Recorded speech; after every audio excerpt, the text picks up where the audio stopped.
Hello, everyone, and welcome to the show.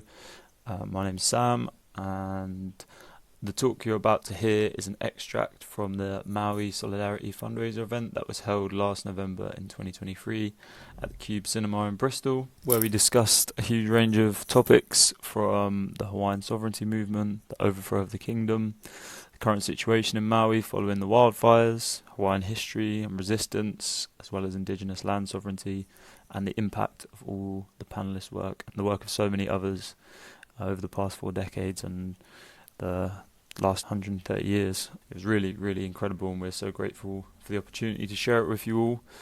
I'll be back a bit later to finish off some of the questions that we lost amongst technical difficulties, but I just want to say a massive thank you to everyone that helped make the evening what it was, and especially to the incredible chair, my comrade Batty, for everything that she did to make the evening possible and so amazing.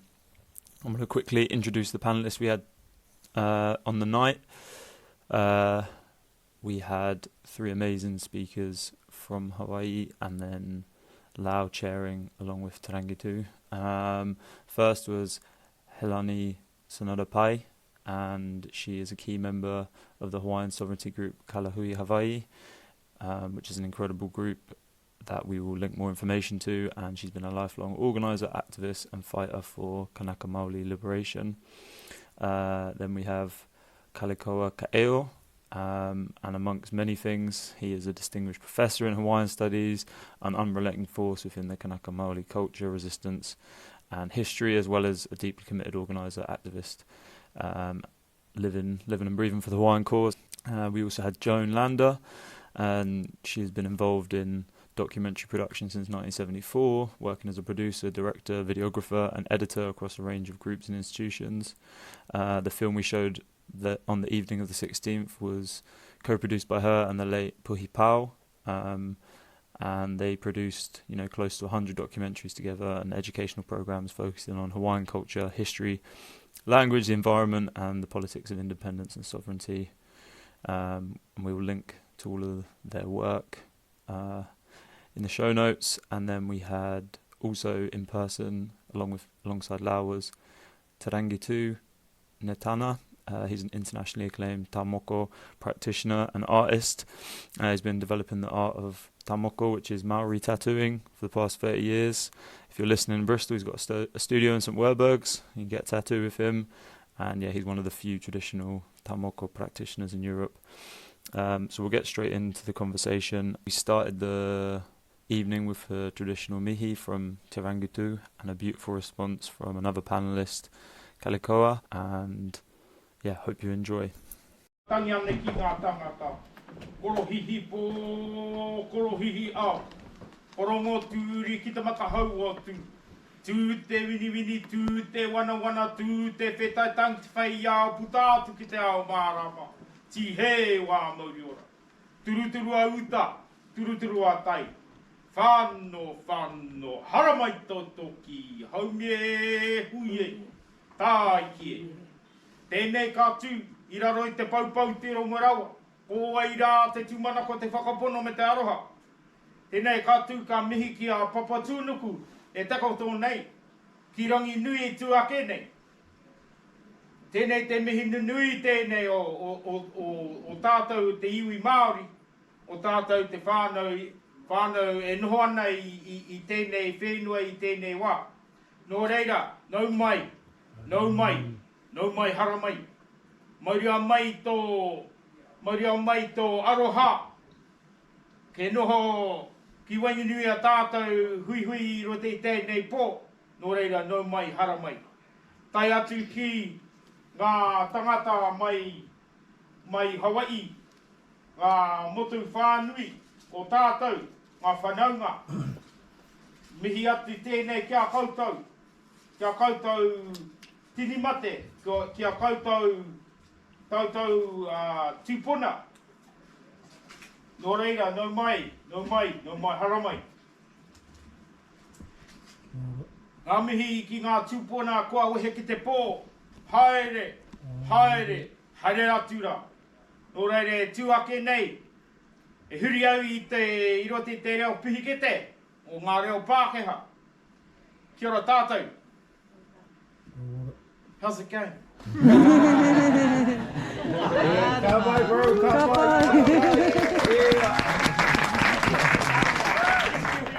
After they came and they forced us into their way of thinking, we were left with the crumbs of the biscuit. And so I greet you. Thank you for coming. Thank you for supporting. Thank you for listening and helping to understand our ancestors' history, our relevant history, especially with the things that are going on in this world. We all, as people, as humans, we need to support each other in these times. But so, welcome and thank you for coming again. Noho au i rote te reo. Ki mai ngā te pō katuhi kararapa kauria kia tō te mau waue ki o ki e ahatoe a te waka ki o ki e ahatoe a te waka pohuri patongo whekere ra hei mau ai ka ti heke Mātāra waue haere ki te wiwi haere ki te wawa kia whakamaua kia teina huie tākie Nō reira, te hono tātai hono wai ho rātou kua ki te hunga mate rātou ki te hunga mate tātou ki te hunga ora, nau mai hara mai, kia kaha tātou, ka hitan.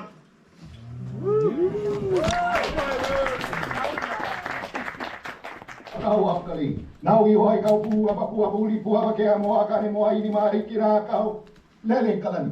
O au ke liu e kia ko kia kanoia mai tai tua tai tiboi, mai tai ti tapatapo akari, ei ia mai ki ka puli ka waiha kia pua. Ka naina iau e kia kua, e ulano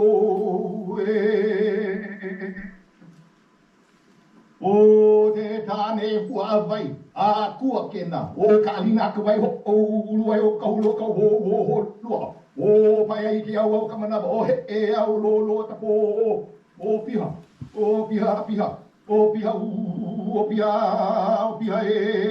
o te whakaho noa, a ka lani. O lewa te au, ya kumuri po ka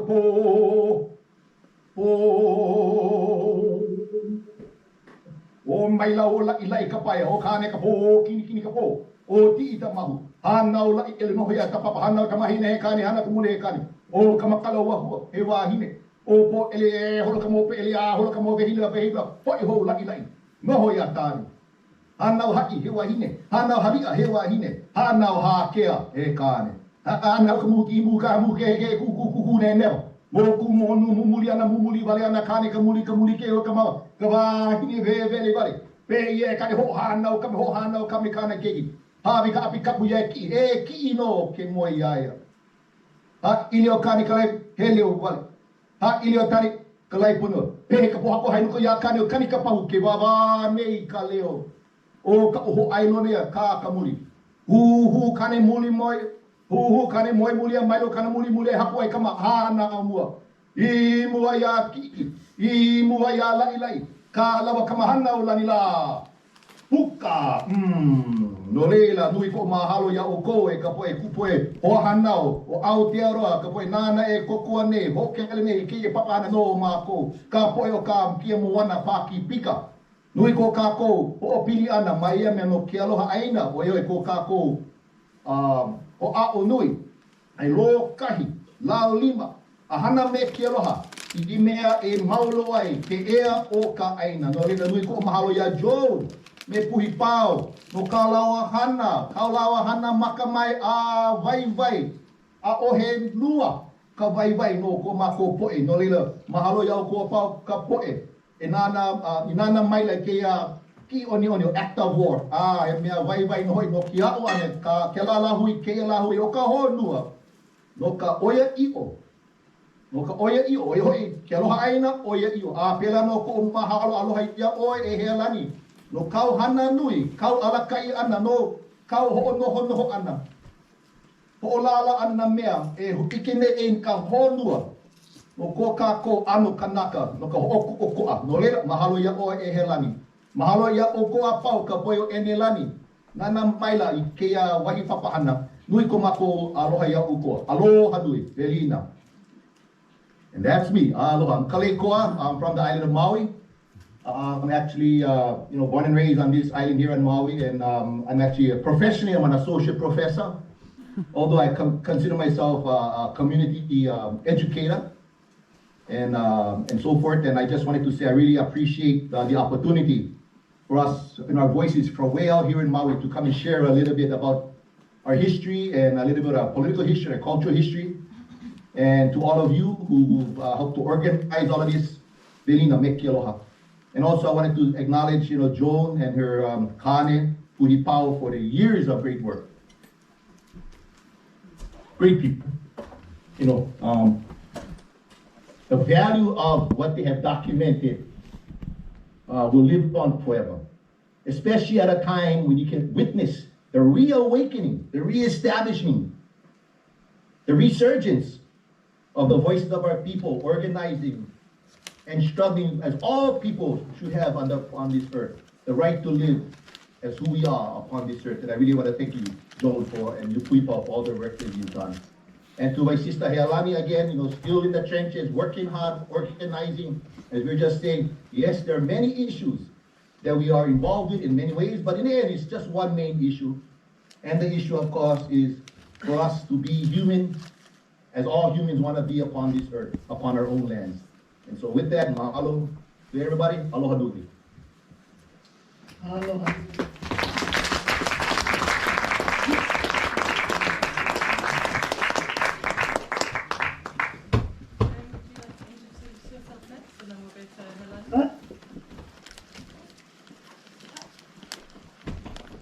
Kaleikoa mentioned Pui-Pau. I just want to share my screen with him a little bit and give him due notice. We got together back in 1980, 81, and since that time we made about over 100 documentary and educational programs. And I, as a non-Hawaiian and outsider to the culture, I feel so blessed and honored that he took me under his wing. He was a passport to the culture, to this Malihini, and I'm forever grateful for being able to work with him and help him tell his story. As Kaleikoa says, we the storytelling has got to come from the people themselves. So I'm grateful to have been a part of that. So, Healani, you want to introduce yourself? Mahalo ya o koho o Healani Sonoda pale ko uinoa. No oahu mai au, no au ma kuli o wahana ia au maki au mokupuni. He kia I vai, he kia I iri kupuna, he kia I aina. He kia I vau I ka poe Hawai'i. So I am Healani Sonoda Pale. I was born and raised on this island. And I want to mahalo, it's an honor to be here. I'll say that on this panel. I want to mahalo all of you for organizing this, for thinking of us here in Oahu and in Hawai'i, and for honoring Joan and her work. And mahalo my brother Kaleikoa for his kind words. Very humbled. And I want to just share, I'm very active in many things here on Oahu, but when Maui happened, we all came together and we all did what we could from day one, right, the day after the fires happened. And it's when you look at the struggle with Maui going on, it's the people, it's the Kanaka Maoli, it's the people on the ground, it's the grassroots people, those of us who already know how to make do with nothing. That's the people that provided that important first those first hubs opened up. Those are basically leaders in the Hawaiian community that did those hubs and that helped our people when the government and when corporations and when organizations failed. So we did what we can here on Oahu to kokua and support. I've been there a few times to Kako'o Maui, and I want to mahalo Joan again for just your work. After the War has been a film that I've used so many times in the classroom. The last time I showed it was, and I was just reflecting on it this morning, was at Halaba Correctional Facility. And I can share that story later, but I've used it in so many different venues. It's such a great educational tool, and it will, be an iconic and important piece, educational film piece for our people. Mahalo. And then just mahalo for having me. Aloha. I don't know if you can see us now because it's quite dark on the stage, but we'll proceed anyway. Did you want to introduce yourself? Yes. Yeah. Kia ora tātai, ko te rangitu amohai Netana toku ingoa, mo te taitoki rau o mo Aotearoa, ahau. So my name is Te Rangitu Amohai Netana. I reside from Taitoki rau, the Bay of Islands, New Zealand. Ngāpuhi tōku iwi, Ngāpuhi one of my tribes is Ngāpuhi, Ngāti Wai and Te Arawa. Nō reira, yeah, that's me. Kia ora. Kia ora. Okay, we'll jump straight in. So my first question is to Joan, and we'd love to hear more about the making of this film. Already Healani's touched on the tremendous impact it's had, but it would be great to just get some details from you on what that was like, digging up all of these archived letters, discussing Kanaka Maoli, all of this sort of offensive language used, something that we are aware of how we're spoken about when we're not in the room, but actually having it put into this document, seeing these caricatures is really striking, really powerful. So I'd love to hear more about the process of making the documentary for you, and then open up to the panel to hear about their own reflections. Some of us have just watched it in the room, but some of us know it very well already. Yeah, some of those images are pretty shocking. When we delved into the archives, we found all this ugly racist stuff. And actually what was even more disappointing is that there was no written history, very few written histories of Hawaii that weren't biased like that. Now, since then, there's been tons more historical research, more Hawaiians coming up through the ranks and getting their PhDs and putting out the new historical analysis. There's been a digitization of the Hawaiian newspapers, and I don't know whether I think you recall in the Lahaina film that Hawaii was one of the most literate countries west of the Mississippi. And so now, with more people learning the Hawaiian language and going to those Hawaiian newspapers, more of the history is coming out, and more of the historical analysis is sharpening. Have changed the whole paradigm of how we talk about the overthrow. And in fact, I always tell people that the title, the Act of War, the overthrow of the Hawaiian nation, is kind of problematic in and of itself. Act of War was a quote from President Grover Cleveland, correctly denoting what it was, a violation of international law. Hawaii was an independent kingdom and not a nation, so it shouldn't have been the Hawaiian nation, it should have been the Hawaiian kingdom. And at the time when we were trying to figure out the title to the program, we thought, well, people are going to think kingdom is such an antiquated notion, and that maybe it was meant to, should have been overthrown, But then I thought later on, I was thinking, no, the correct legal title was the Hawaiian Kingdom. And in fact, there's the United Kingdom, and it's respected all over the world. So it would be too hard to change the title now. But anyway, And then was there really an overthrow? I mean, it was really a coup d'etat done on the sly with not very many people participating. It was only with the backing of the United States troops that made it happen, and the desire by Queen Liliuokalani to avoid violence and bloodshed and rely on the good graces of the American government to rectify things. So anyway, the research was very hard to find, and so we had to. And as a result, most of the program is told a lot of through the eyes of the haole, the outsider, the settlers, the colonialists. So I think that I know Shane Paulet told us about a few months after we came out with the program. He said, it doesn't show enough of the resistance, your program. And I said, you're absolutely right. And I'm hoping the new programming can be made to show that resistance. And of course, there's been new programming made, including by us. We've reproduced more programming that kind of puts the event in the historical analysis that it should be like. It's not a question of, the poor Hawaiians, we should give them their nation back. It's a question of, it's a violation of international law what happened, and it's still happening, and can be rectified all within the guidelines of international law.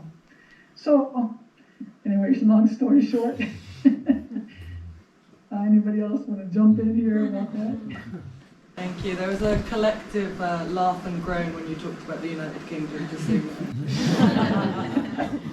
I know, I brought that up with a person. I said, well, we never should have backed away from calling it the Hawaiian Kingdom, because actually there's the United Kingdom, and everybody respects that. And she came back and said, well, except for the Irish.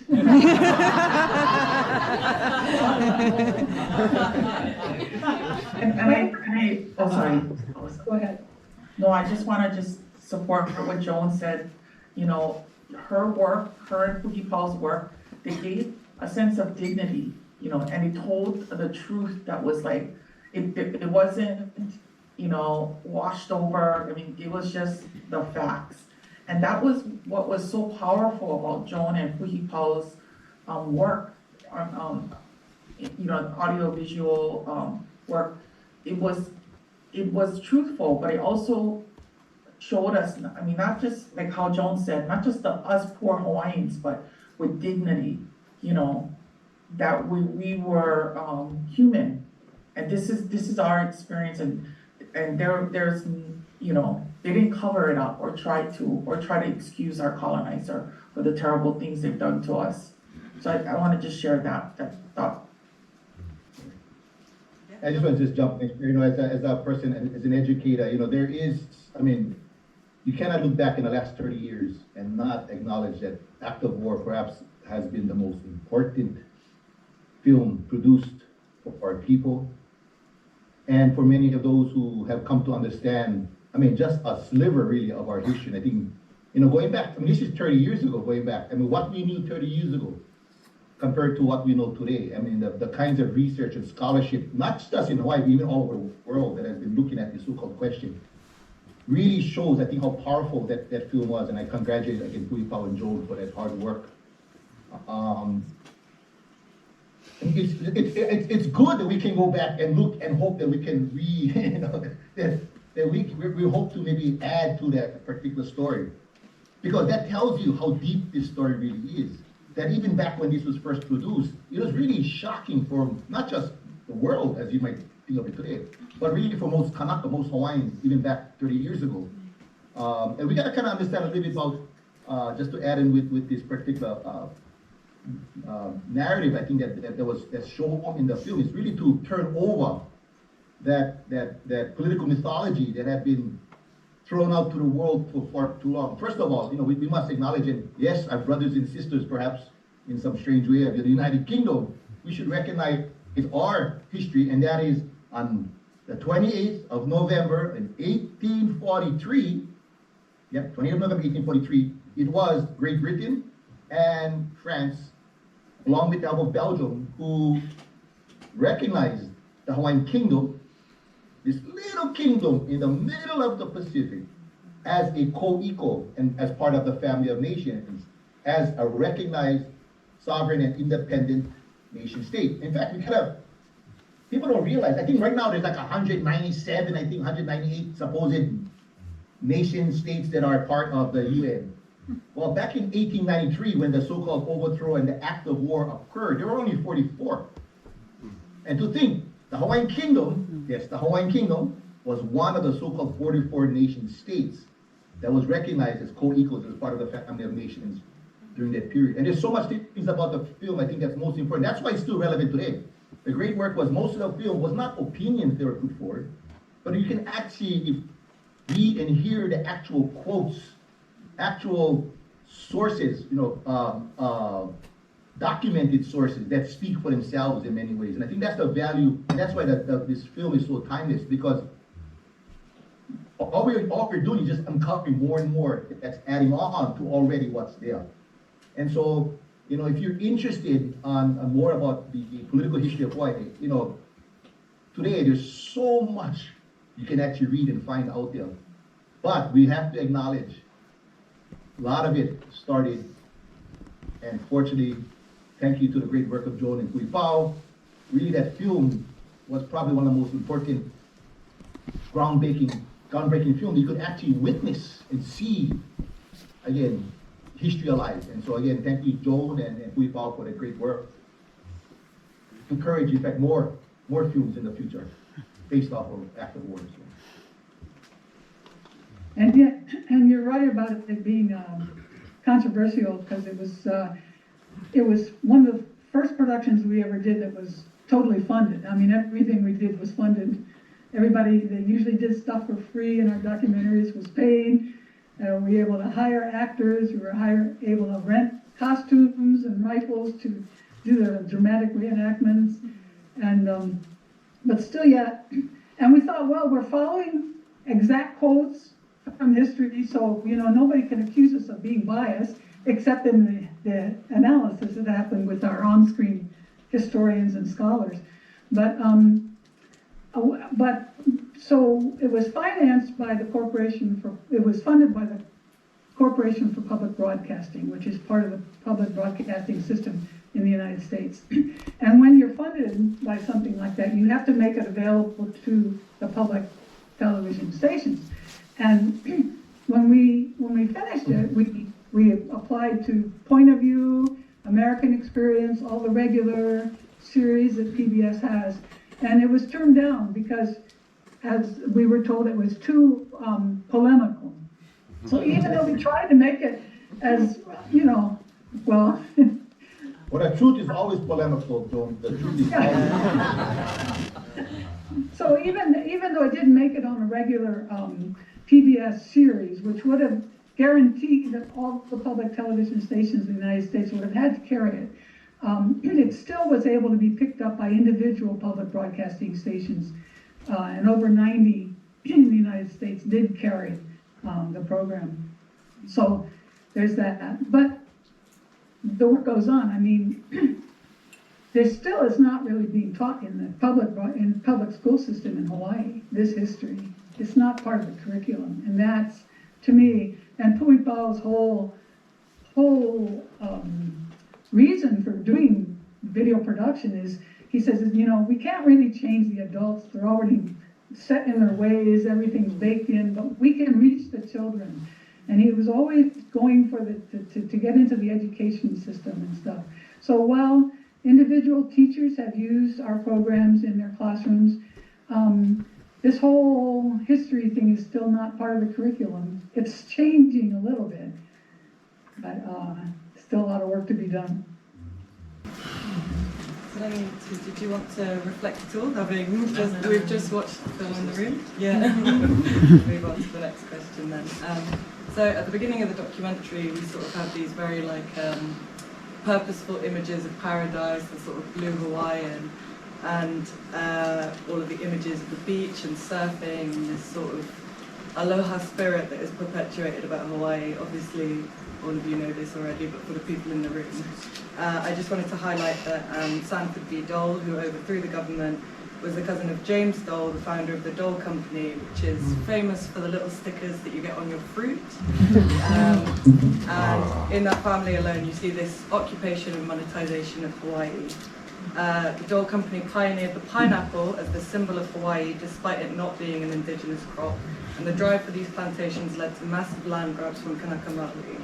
So, with that information in mind, I wanted to ask the panel, what is the danger in these exotic symbols of Hawaii and the perpetuation of the Aloha spirit narrative? And to other panelists. How do we see the same reductive stereotypes perpetuated across our cultures? Unfortunately, this is where some of the audio cut out, but we rejoin with Healani answering Lau's question. To rob us of pretty much our dignity, of our lands, culture, desecrate our EV. So, and that's just one part of it, but I think it's part of selling Hawaii. We have two industries in Hawaii, tourism and the military industrial complex. And the most extractive, the most abusive and exploitive industries to have in Hawaii. They've used and abused our lands, water, natural resources, our people, our culture, and that's, and then that's part of being a colony in here. Hawaii is still a colony of the U.S. We are still under occupation, and that is part and parcel of their occupation. It's about occupying this land, but also taking everything they can out of our people and our culture and everything else. And then just using these images to justify what they do to us. And when we stand up and when we say something, we're the angry Hawaiian. So that's, it's been also used to silence us. I just want to add, I think, just to speak about the opening scenes, I think, from After War. I think that was, it's a genius how that was put together, because from the right in the beginning, you challenge the so-called narrative by which the whole world supposedly has been taught to see Hawaii, the political narrative of, this idea of, you have this bunch of savages on this island who somehow just got there, and thank God, Captain Cook and the rest of them ended up on that island, and then came the civilization bosses of the missionaries, and then Hawaii gets saved and transformed into this great American colony, and what's such a blessing that we have tourism and such, and the Blue Hawaii, and this whole idea of paradise, even the selling of the idea of paradise, and then you see from the very beginning scenes, that's challenged when you see our people in resistance, challenging physically in many ways, in a very non-violent process. And this is something that goes on every day until this day. And I think that I think really shows that, most people around the world have been sold a crock of shit out there about really what Hawaii is all about. That Hawaii is more than just a Mai Tai than laying on the beach and catching a suntan. That it's not paradise for our people, it's our home. And it's a home where people, even to this day, struggle to survive and struggle in many ways just to live here as the best as we can under the circumstances. There's really there's no place in the world that's as commodified, missionized, touristized, militarized, and the rest of those kinds of examples as in Hawaii. And yet, our people still resist. And this is borrowing from the Greek, the Kwame Ture in his language, is, if that's the best they got, we already got them licked in a sense. Because if they're already taught that they put us in that cage, we've never given up trying to get out of this cage. And I think what you see more and more happening is more and more people, in fact, are not just voicing in opposition, but are organizing in a way to say we will not be removed out of here, and that we will remain here, as the best that we can in the most productive way, in the most Hawaiian way that we can exist in this world. And when you look at this kind of language of, one of the things I just kind of thought about also, reflecting is, especially tied in with what's going on in Gaza to this day. The same kind of ideas. But when you see, this push and the Security Council for a ceasefire with the world, and you see the United States with the power of the veto on the international security. They're by themselves, basically, shutting down the voice of the world. But so when people ask us, well, Hawaiians, I don't know how strong. In other words, it has never been a matter of evidence. It has never been a matter of truth. It has never been a matter of art. We feel as a people. We understand we are under the domination and the subjugation of the most powerful military, the most powerful economic forces, and the most powerful international forces. And yet, like the people in Gaza, we remain and we will endure. So, anyway.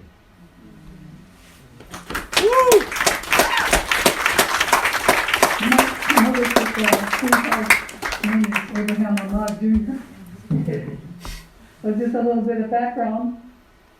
His father came over to the Hawaiian Islands in the 20s or 30s from Palestine and married his mother, a pure Hawaiian from Kona. And so Puipao is Palestinian, as he calls himself. Palestinian. So that leads us quite nicely into the third question, which is towards the end of the documentary, we hear the narration speak about the dispossessed. It speaks about children being punished for speaking their native language, taught to be ashamed of their culture, their names, their skin. And whilst Hawaii becomes America's playground, in our own homeland, we are the homeless, we are the poor, we have the shortest life expectancy, we are the uneducated, we fill the prisons. And we see this time and time again across Indigenous cultures, the promise of salvation and the benefits of Western imperialism to bring order and wealth, but these promises are never actualized for people in occupied lands. We've seen in Maui that the wildfires have taken place in an ecosystem that was historically a wetland, and we see this across the Pacific, where the wealth of these island nations is exported out to other nations for the benefit of tourists and settlers. What was Lahaina and Maui like before the wildfires, and what is the Kanaka Maoli vision for rebuilding? I guess I gotta take that from Maui. Yeah, I think that's your one. I guess I'll say, well, first of all, Lahaina is on the so-called west side, the leeward side of the island of Maui. It was once, in fact, in ancient times, it had always been the so-called capital of the island of Maui. And of course, why the capital? Because of the potential for the great amount of food production that was produced on that side. It's on the side that it's a very, very warm and good weather, but at the same time, it has lots of water. And in fact, one of the mountain peaks above Lahaina, Pu'ukukui, in fact, is the second most wettest spot in the world. So in other words, there's a lot of water. And so in fact, at some periods, you see Lahaina being described, in fact, as the Venice of the Pacific, because the great amount of water that used to flow in the streams. And let me just give you the background. I think there are 31 streams around West Maui, and these are perennial streams. Out of the 31 streams, 29 of the streams are diverted, and have been diverted for many, many years. Now, during the period of the Hawaiian Kingdom, in fact, Lahaina was the capital of the so-called Hawaiian Kingdom during that period. And one of the reasons, again, because of the ability to produce food and livelihood. After the so-called Act of War, with Hawaii becoming a military outpost for the United States, beginning with the Spanish-American War, began the transformation in working along with many of the so-called, we call haole elite in Hawaii, foreign elite who, as business people, started to invest heavily into industries, agro-industries like sugarcane. And so Hawaii, and Lahaina specifically, was transformed from one of the most productive lands for food to a haven for sugar plantations. And so the landscape began to change into this monocrop. Water started to be diverted to feed sugar, by the way, which is a very, very thirsty crop. And then as sugar industry went down, the next big industry that came along, of course, which was resort tourism and high-class, world-class tourism, which began to be built on that side also because of its beautiful beaches and warm weather. And so, using that old structure again, the water then got diverted from industries like sugar now to, as we say, swimming pools and jacuzzis and golf courses. and toilets, and people don't realize. I mean, Hawaii has, I think, over 10 million visitors a year that come to Hawaii. Maui has several million that come to Maui alone every year. So there's a huge amount of traffic that impacts the so-called environment on that side. Now, unfortunately, because of that situation, the land itself began to be dried up in a way in which the whole landscape was transformed from wetlands really to, dry grass savanna lands with most of the species of plants growing there coming from, places like the savannas of Africa, like the kiawe and I forget what the English word is for that tree and stuff. But it becomes, and this kind of sets the everything into motion. And unfortunately, even the fires that happened back in August, this was not the first time these kinds of fires had happened in recent history. They did happen several times with the destruction of homes and houses, but and it's really due to, again, the transformation of the landscape. And again, you want to add global warming and globalization and all that into that question also. That's all part of it. But we do know foreign capital, especially through land speculation and resort developments and gentleman estates, has had a huge impact on the environment of Hawaii. And this has, which created the forms in which the fires were able to really destroy many lives. Now, this is why I think it's so important this time in history, even with all that ugliness that has happened in the past. You can hear in the voices, you can hear in the commitment, you can see in the organizing right now in the community, led by many of the Lahaina families and Hawaiian families specifically, that are speaking out and are very, very much challenging the idea that why do we have our stream diverted? In fact, the idea to restore the streams, to restore the environment is really about restoring ourselves. So you can see clearly we have this very strong commitment to revitalize ourselves as a people through the revitalization of the land itself. Thank you. And not much has changed statistically. We're still, we make up 40% of the houseless. We make up over 50% of the population in Hawaii's prisons and jails. We have a huge diaspora population. Most of our people live outside of our homeland. Then on our own homeland, the average cost of a house here is $1 million. Against low educational attainment, we die from diseases that are controllable. It just goes on, and not much has changed. And so even though the film that Joan and Pupipao made was 30 years ago, statistically, not much has changed. We're still at the bottom. We're still struggling every single day.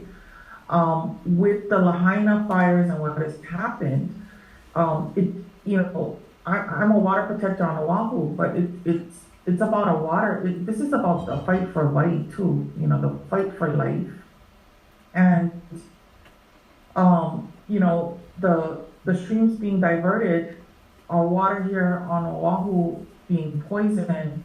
Mauna Kea, they wanted to build an 18-story telescope on the mountain. That has about 3 or 4 aquifers under it. So the fight here is for our land, for our sovereignty, and it's also for water. I think that's the heart of a lot of the struggles happening now, especially we got more wildfires going on Oahu, on Big Island, on Maui. It's just a continuous thing. Now is a good time for Lahaina to reset. When they reset, they have to look at, I just had a conversation with one of the families in Lahaina yesterday about this, but look at resetting in a way that liberates our people. Don't use the same paradigm. Don't reset for the tourist industry, I mean, we're done. This is an opportunity. It was a tragedy. It was a terrible tragedy, but it can be looked at as an opportunity for our people to be liberated and now reimagine and reset, create our own authorities for water, for land, you know, create a government. This is it's like a blank slate, basically. You know, you can rebuild the former capital of the Hawaiian Kingdom in a way that would actually uplift our people and move our movement forward. Thank you.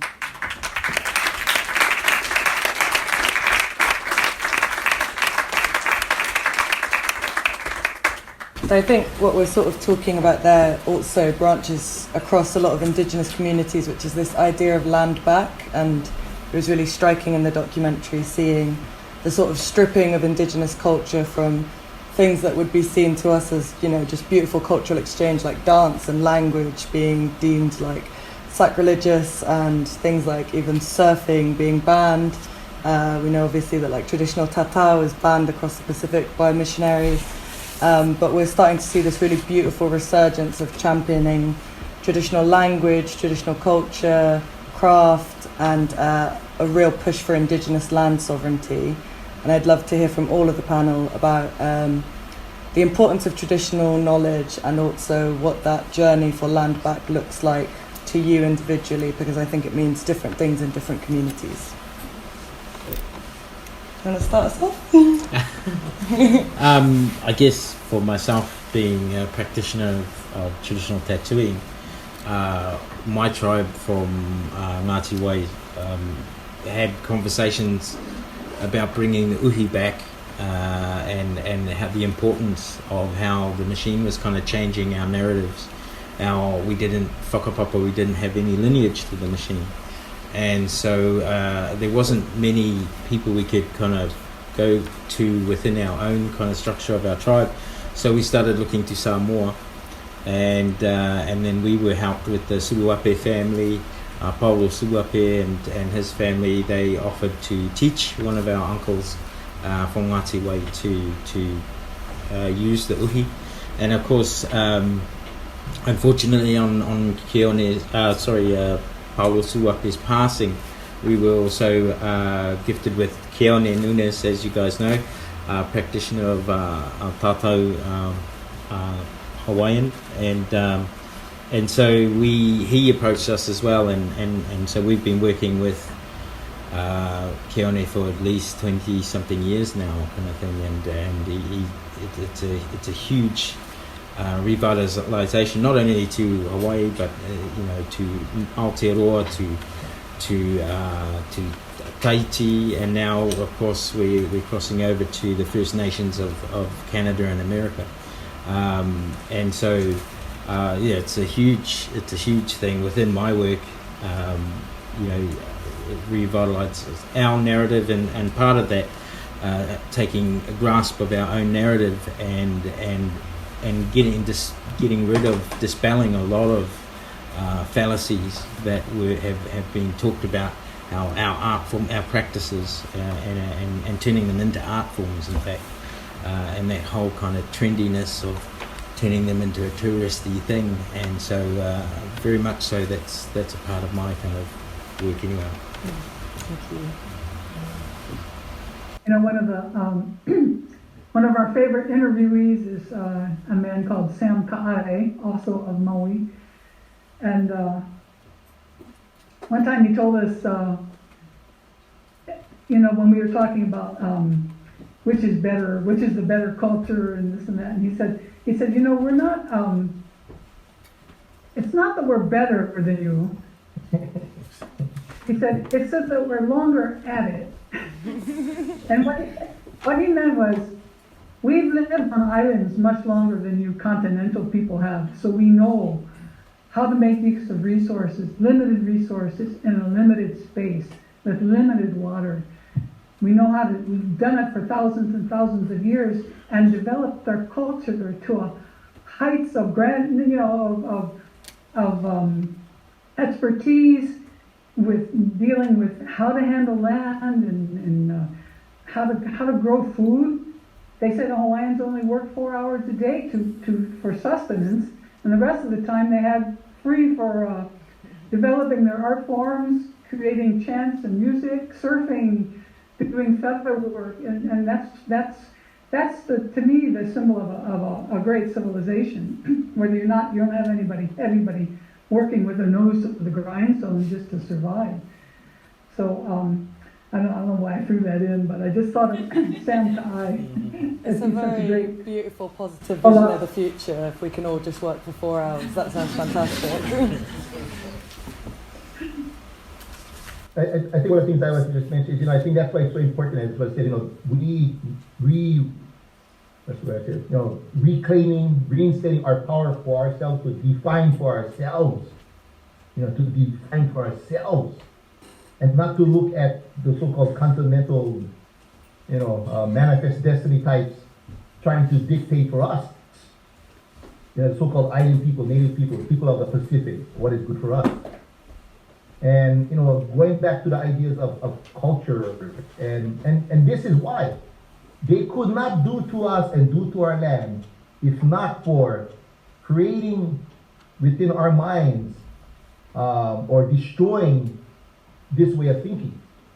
And of course, if you quote someone like Gramsci, this whole idea of hegemony, the whole idea of to create a population of natives who then become complicit in our own subjugation. We become complicit in the destruction of our environment. We become complicit in accepting somehow that the continental manifest destiny ideologies are superior than our own, which, as Mr. Sam Kai has stated, we've been working on for a long, long time, and we have I definitely know that we have a better grasp on what would be more beneficial for society as whole, as island peoples. And I think this is why, what we see going on in the world today. The world is in trouble today. We are all victimized in the world today because of that continental manifest destiny ideologies, which believe you can just continuously destroy, and exploit, and extract, and use and abuse as you want for the benefit of a few at the expense of the many. And so, I think this is why, as Pacific peoples, and I don't think it's just Pacific peoples. I think if you go back in history to all peoples, I'm sure if you go back to ancient Great Britain, and I myself part Irish, go back to ancient Ireland and stuff, and you'll find the same kind of idea that what is best for all is at the utmost always, how we should be looking at what the future should be about. And unfortunately, I think this is what you see going on in the world today. There is a struggle, there is a cultural struggle, there is an economic struggle, there is a political struggle by which it's either going to be our world or it's going to be a world for a few. And that's really, when you look at what Hawaii, I think, represents in this struggle against this American empire, this occupying military force, which only looks at Hawaii as a military outpost, as a vacation outpost for the so-called 1% elites, at the expense of our people and land. And so, going back to those fires in Lahaina, I think this is why what the fires brought about was to really see very clearly that this is not the only choice we have. That we have, as Sister Healani said, we have an opportunity right now to not be apathetic, but to actually try to redefine for the world, I think, where should we be heading? Because the Pacific cannot remain the dumping ground of radioactive material. We cannot be the playground for the nuclear weaponry that has been developed at the expense of the destruction of Rangalap and Bikini Atoll and the rest of the Pacific. We can no longer survive, in fact, being the outpost. And so, we really don't have we don't have a choice. I always say, I talk about the Aloha world order. We have to make a new world order, but a world order based upon Aloha for all. So, I'm sorry, I'm kind of continuing on, but that's how I feel about in regards to the value of our Pacific culture to the rest of the world. But I'm also a big believer if we are culture that the whole world shares only. That's sisterhood and brotherhood for all. Maika iloa. Thank you. And there are a lot of Pacifica people in the audience tonight, so I'm sure it's really gratifying for them to hear that as well as for people to be informed, to see our culture uplifted and to be championed in that way. So thank you. So finally, I was just going to come to, I guess, in this new world that we're living in and meeting through Zoom, I feel like through social media, more Native Hawaiian voices are coming through. A lot more is being reported through these things. If we relied on just the BBC, you would never hear about what's going on in Hawaii, but I feel like protect Mauna Kea and predatory land development in Hawaii is being reported on more. But at the same time, we've seen the loss of really important figures such as Hananike Trask, who we saw really predominantly in that documentary. So what does the movement for a free Hawaii feel like right now? What's changed? What needs more attention? And who are the new leaders of the movement, other than, of course, our incredible panel? I want to extend this question to other panelists who represent different nations fighting for sovereignty as well. I'll share a little bit about the movement. You know, I started in the movement in the 90s, about 30 years ago, the in and out of the movement, and I've seen it change and evolve. We used to have phone trees whenever we had a protest. Now we just put it on Instagram. I love telling that story to students, but palm trees. Anyway, but yeah, social media has made information more available. And you look at what's happening with Gaza, right? We wouldn't have the true narrative of what's going on there without, Eye on Palestine, without Middle East Eye, without all of these platforms that are sharing what's happening on the ground, because the media is bought and paid for, literally. And I think with the movement these days, it's really expanded. It's more encompassing from what it was back then. We were super hyper focused on, kind of like legal studies and looking at like laws and how we're going to move forward, what process we're going to use to get our independence. But today it's a lot more encompassing, where it's really about like this sense like of deep ecology, like the sense of that we are part of our natural world more so. It's actually, the movement is, we realize that it's not just us being attacked, it's our relatives, it's the Aina, our Mother Earth, it's the Wai'i, it's our aquifer, Wanaliha, it is Kanaloa, it is, and all Kanaloa's creatures. So the movement is, for me, and I've seen it evolve, is really, the front line, we're on the front lines of this environmental movement in terms of global warming and rising oceans. And that the movement has become more about decentering man's needs rather than looking at our world. Because without it, when we look at our kumuliko as traditional, as Kanaka Maoli, we have a 1500 line chant that talks about the birth of all living things, including our land, water, birds, animals, everything. And what it does is it creates this sense that we are all related, right? It creates this perspective, this universal order of all things, of all living things. And so I see that more coming into the movement, especially, with the water. The water issue has been really at the center, right? It's the center of the Lahaina issue. It's a center here on Oahu, and it was underneath that whole issue about Mauna Kea, because it's about the Hawaii, it's about the water. And we have a saying in Hawaii, "Ola I Kawai," water is life. And we knew the value of Hawaii. We know the value of Hawaii. And that traditional indigenous knowledge is really permeating in all aspects of our movement right now, because we are reclaiming that. And it's about liberating not just us as a people, but our land and our relatives and the Hawaii. And it's about liberating our Aina, who is our mother.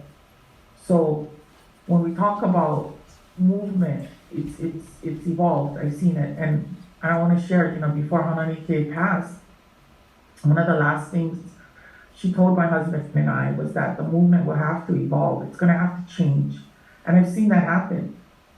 So I just wanted to share that. Thank you. And I'd like to, the power of this You know, back in 1993, when it took us like 3 years to produce a documentary, and even in 2006, it took us like 5 years to produce a documentary about Mauna Kea, and then all of a sudden, you know, this broke out. Everybody became a producer, everybody became a documentarian, and not only producing stuff, but getting it out to the world. I mean, Puipao, before he died in 2016, he was just, his jaws were dropping because he saw the power that social media has in the world. That the word can get out faster and can get out in more volume. People don't forget what they've seen and what they've learned. So it's only a matter of reaching that critical mass of knowledge that the huliao, the change can happen, I think. So good for Instagram and everything else. Thank you. Yeah, I'd just like to say, real simply, what is so empowering, as a person, an educator myself who's been, teaching for quite a long time now, decades now at this point, to see the transformation of just the knowledge that, especially the younger generation, so where we had to go to college and even graduate classes and kind of do some real deep, heavy studying and, go to the archives and pull up. I mean, now you have dissertations, you have these, from that kind of level to within the high schools. So there has been a huge change, even the language that we use, and again, back to what Joan was mentioning, the idea of active war, the idea of overthrow, the idea of, back in the early 90s, when I would say being an occupied people, that was just good political rhetoric. I really had no idea and understanding what that actually meant under international law, for example, which I understand now. And many of us, in fact, in the high schools, you'll hear them talking about these words. So there's been a change, and I go back to 2015 when I really saw the huge change. And that was when we had that, I'm not sure, the first uprising over Mauna Kea, but we had that occupation and preventing, this was at the 10,000 feet level, to prevent the machinery from going to the top of Mauna Kea. And I remember the first day I showed up there, with getting ready for the arrest, and I shopped, and I remember walking out of the car, and I had always been this kind of young, fighter on the front lines, and I remember coming up there, and I hear the young guys all scream out, "Hey, Uncle Kaleikoa is here." And I'm like, wow, I'm an uncle now in this movement. I'm no longer this young guy that used to follow all the greats of my past, Kwaipuna Prijin and Kie Solimi Hill and Dr. Healani K. Trask and all these great minds and voices that I followed. And I remember that night, and we were in a tent, and my other real good friends, old-time organizers, we're sitting in this tent, three of us. And we kind of consider ourselves the younger generation, but not anymore. And I remember looking at the tent, and there were probably 30, 40 people all huddled in this cold tent. And I looked around, and I realized I had not worked and organized with not one of those guys before. And you had a whole new generation of leaders who were already doing and already knowledgeable about these things. And so for me, it was such a powerful moment. I remember thinking back, to the Puhipaos, the Kwaipunas, and the Solis, who had yearned for that day, and Dr. Trask and who dedicated their lives to create this so-called cadre of new young voices. And and if you look at what's going on with Lahaina, there's a whole new set of voices that are there speaking about the community. And so I look at the future, and I think of it as a very bright future. I'm not saying it's going to get easy. I think the struggle always remains the same, but I know this. We've never been as educated, we've never been as committed and as determined as we are now as a people. And I think this is something you see going around with the rest of the world. So yeah, perhaps it's the phone, and look at us talking via Zoom around the world. And so it is a new dawn, and it is a new age, it is a new world. But it's really up to us to organize. It's up to us to put that effort in, to do whatever is necessary. As the great Malcolm X says, by any means necessary, even the phone. So anyway, let's go. Let's go.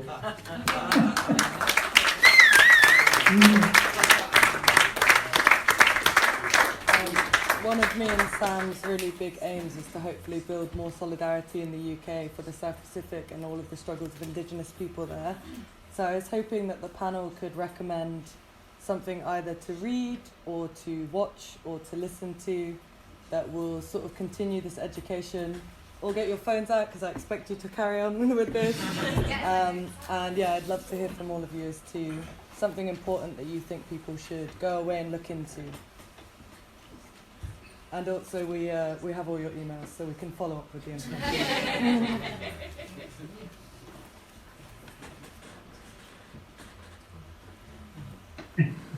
Healani, you'd sent through some incredible links on some things that were important for people to read. Would you like to begin?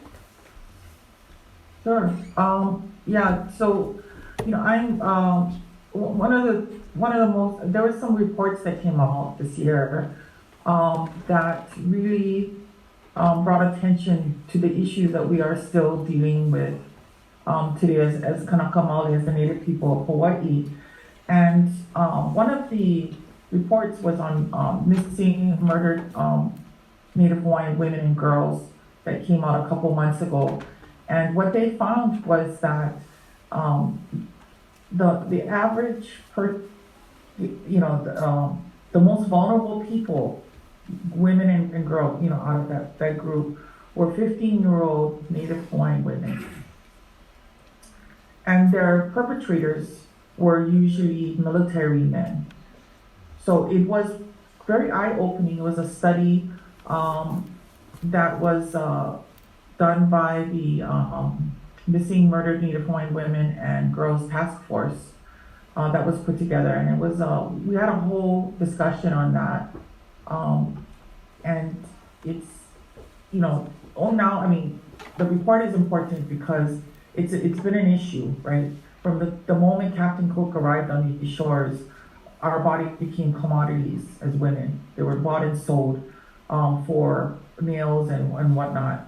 So these were these types of reports. There's another report that came out last year, I believe. It was the boarding school Department of Interior report.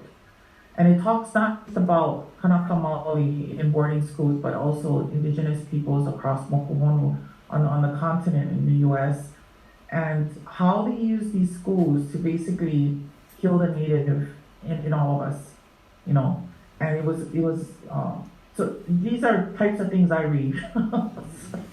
But I'm sure Kaleikoa has more scholarly things, but and I just think that if you wanna know the truth about Hawaii, you gotta read these things about the reality of what we're living in, and not trust media sources. And even when people write about Hawaii, they like to romanticize even our own people, and that's part of colonization, right?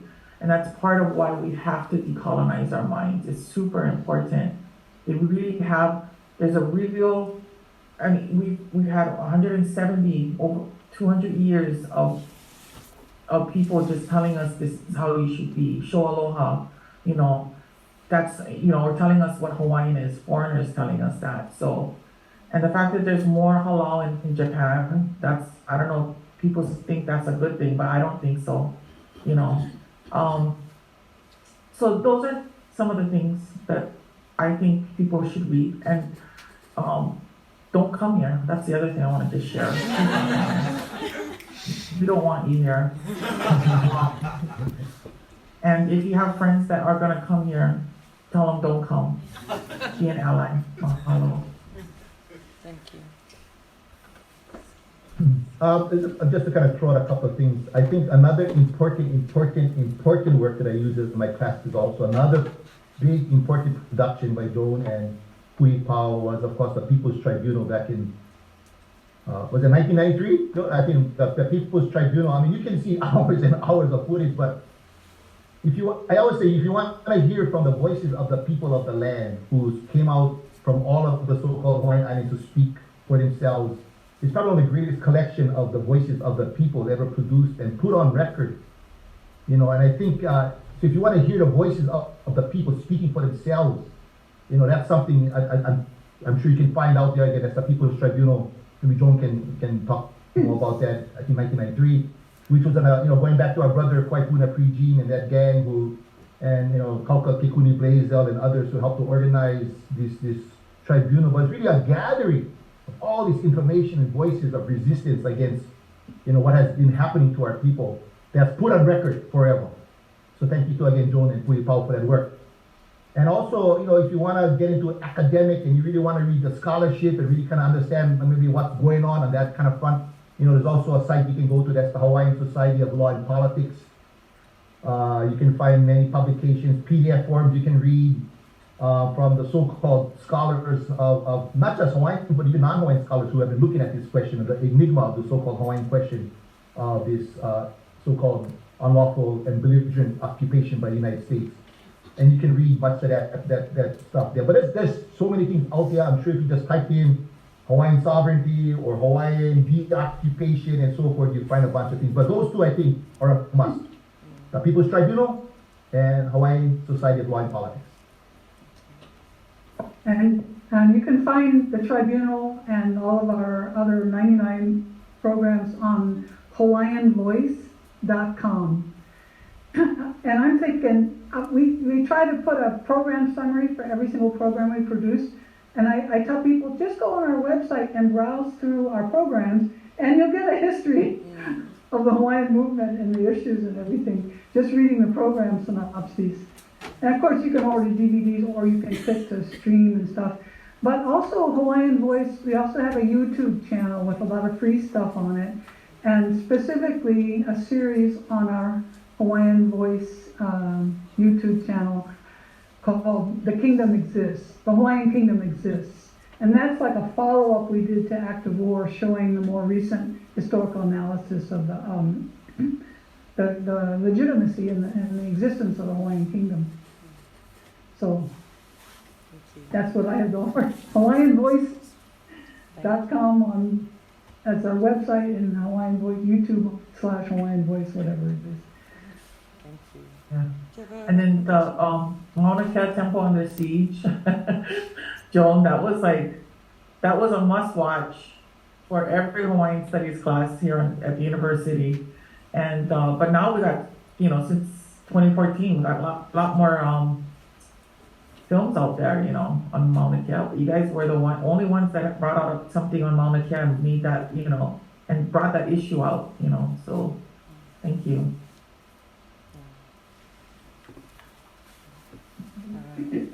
How are we doing on time? Time to go. I just want to say that for all you people in Bristol, England, my grandfather came from Cornwall, and he came from around the Bodmin Moor area, and there's a lot of landers in the Warlegan area. So if there are any landers in the audience, I'd love to connect with you. That's just an aside. So we've reached our time, but I just wanted to say thank you so much. Thank you for donating your time to come and speak to us.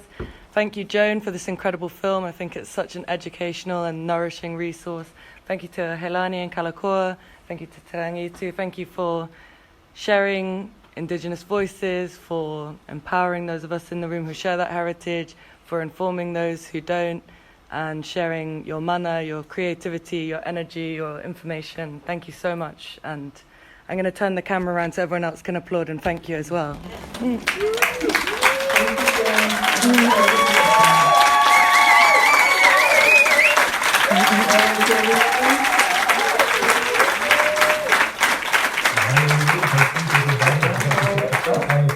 My mother's from Liverpool herself. my mother, I'm half Irish. My mom was raised in Liverpool.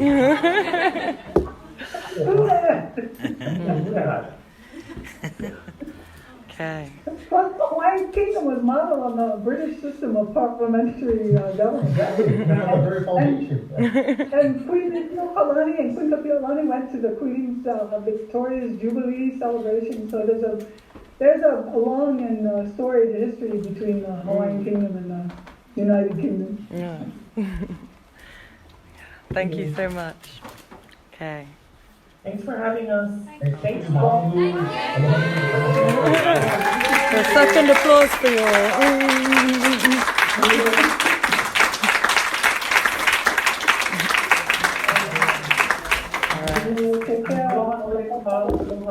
Yeah. Everyone, Lahaina, Aloha world order. yes. Thank you. Okay, signing out. Signing Alright, out. bye. Aloha. Sorry, did you want to ask them?